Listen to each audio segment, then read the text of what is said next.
So ito po mga ka-GM yung ating sa Toyota Hiace, no? Yung kanyang flywheel, yan, assembly siya. Tapos yung kanyang ring gear. Ngayon tinanggal po natin siya at kailangan po nating palitan ng assembly, no? Yan, ipapakita ko po sa inyo kung anong naging problema nito. Okay, sawi dawar-dawar. Yan, oh. Yan, maingay siya. Tapos yung pinaka-damper niya sa loob mga ka-GM ay sobrang ano na po yun. Sira na po yung kanyang damper, kaya yan. Kung maririnig nyo, napakaingay na. Yan, oh.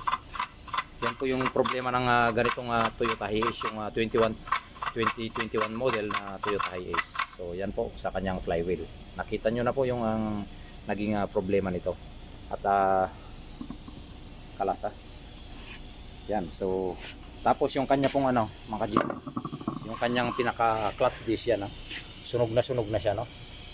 Tapos yung kanyang pressure plate ay pinaltan din natin, saka yung release bearing niya.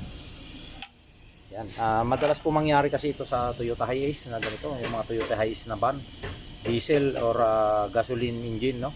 Yung kanyang makina, parehas lang ho halos yun. Pero yung ating gasoline engine, mas manipis yung ano niya rito.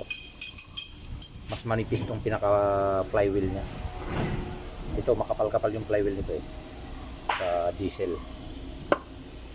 So ayan po yung problema nito, yung mga ganitong flywheel ng Toyota Hiace.